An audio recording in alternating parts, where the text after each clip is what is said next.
Well, it's going to be a huge weekend here at Trent University as the school celebrates its 50th anniversary and homecoming. It's also the 44th annual Head of the Trent Regatta, and so that means there's going to be racing all day Saturday on the Otonabee River, and there will be a host of other sports just happening on the other side of the campus at Trent's Justin Chu Stadium. The Head of the Trent Homecoming is the only alumni event in North America that revolves around a rowing regatta. And this year is extra special as Trent has reached a milestone and is celebrating its 50th anniversary. Absolutely. There's nothing better than homecoming. And so it is the 50th anniversary of Trent and the 44th annual Head of the Trent.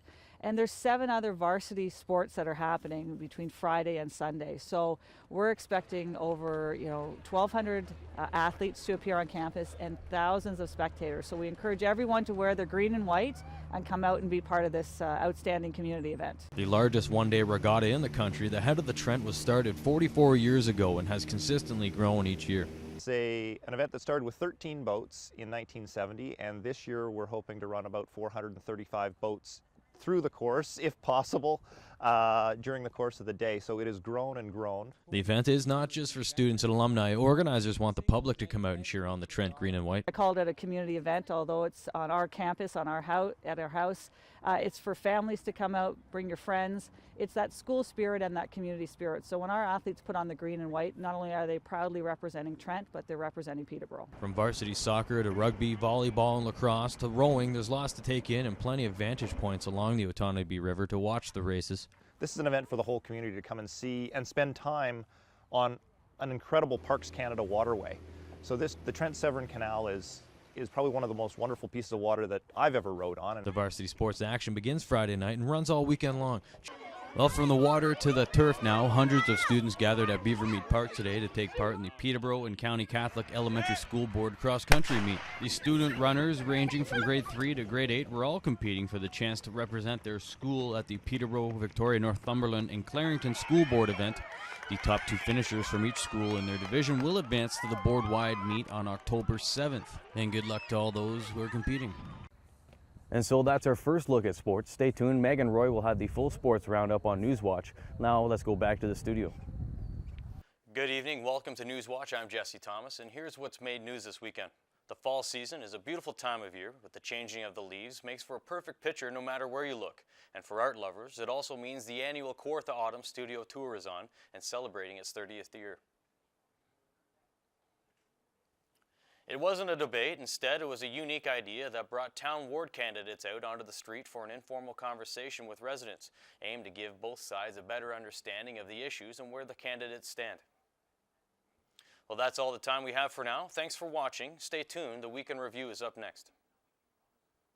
Thanks, guys. I'm here at Thomas A. Stewart Secondary School, where their stadium will be transformed into a high school football spectacle. It's called the Friday Night Lights, and it's all to benefit the Team 55 Tackle Suicide Awareness Campaign. Now, organizers in their first year raised over $20,000 at this event, and they're hoping to bring in even more money this year. Well, it's a football doubleheader you won't want to miss. First, a rematch of last year's senior Kawartha finals as the Adam Scott Lions take on the Crestwood Mustangs, followed by the Task Kenner Titans taking on the Holy Cross Hurricanes. They're billing it as the Friday Night Lights, and it's all to benefit the Team 55 Tackle Suicide campaign. This year what we're hoping for is to celebrate what we've been able to achieve in the last year with Team 55 in conjunction with the Canadian Mental Health Association here in Peterborough. To date we've raised over $70,000. Again, we're hoping to top the $20,000 mark from last year's game this evening, and the boys are going to help us do that this year. The evening starts with a special ceremony as local dignitaries and guest of honor Mike Pinball Clemens will be there to help kick off the event. We're most excited about our special guest speaker, Michael Pinball Clemens. He'll be partaking in the event this evening as well as he has this afternoon with the students at Thomas A. Stewart, and he's going to bring his message out, and I think it's going to be a fun evening. The Team 55 campaign has captured the hearts of the community. More than 1,000 people came out to last year's event, and today more than $70,000 has been raised.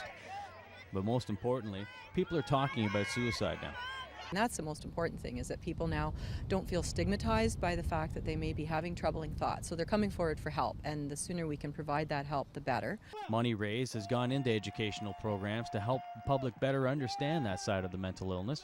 Last year, we had the opportunity to integrate a very particular mental health component into the grade 9 health, and our educators, Ryan Luscombe and Jack Veach, worked along with the teachers Vic Kula and Ed Dillon and Jeff Chalice to create a curriculum that we could introduce. And I know tonight we're going to be hearing more about what the school board is going to be doing going forward with that. The community is invited to come out, and organizers encourage people to carpool as parking will be limited. Ceremonies begin at 6:15 p.m. sharp. Jesse Thomas, Checks News Watch, Peterborough.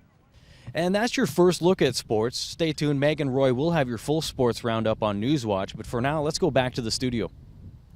Thanks, guys. I'm out back of St. Peter Secondary School where the entire student body are being engaged in a brand new sport today. It's called Speedminton, and it's kind of a cross hybrid between outdoor tennis and badminton. It's played on a large surface with a racket and a birdie, but there is no nets. And really, the day is all about getting the kids outside, being active, and trying something new.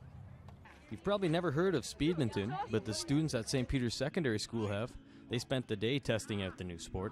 It's called Speedminton, and it's like badminton, but it's like we can do it outside, and instead of a net we have like a no man's land, and it's farther, and we have weights on the thing, so it's like a faster game than badminton. The introduction of Speedminton is all part of the OFSA Tri-Day, aimed to engage students in unique sports opportunities. It's just more or less trying to get kids active and trying new sports. It's always the same, so when we get a chance to bring a new sport into the school, it's always good. Tri-Day is also about providing leadership opportunities to senior students, giving them the chance to assist with the planning of physical activities and getting other students involved. What we're doing is we're introducing this to our whole school population coming through our phys ed courses and trying a new game, and it's something that we can put into our curriculum. We bring new games in, so every year we're looking to bring something new, a fun game to keep kids active. Keeping up with a variety of sports helps pique the students' interest. I think the challenge for us in phys ed is that we want to get new games. We want to get them excited. We want that enthusiasm. We want to come in and just really love and play. The other thing is you get your high athletes that sometimes are dominating some of the sports, and those who don't have great skill sometimes feel intimidated. But you bring in something new, the level's a lot closer. The level's a lot closer, people can be encouraged to do a little bit more, right? And really be engaged and really kind of go after it. The results from the Kawartha High School Kawartha Golf Championships are in, and congrats to Crestwood's Sam Meek, who fired a 269 to take the top score. The top 4 teams all advanced to the CASA finals, including the team from Crestwood, Adam Scott, St. Mary's, Coburg, and IE Weldon. The top 4 individual scores advance as well. Matt Stevens and Tyler White of St. Peter's, joined by Will Richardson of Coburg West and Jared Lapointe from Lindsay Collegiate, while the top 3 girls to advance are Danielle Sawyer of St. Mary's Coburg, Amanda Morris of Holy Cross, and Rachel Jackson of Coburg Collegiate. And that's your first look at sports. Megan Roy will have the full sports roundup on Newswatch tonight. For now, let's go back to the studio.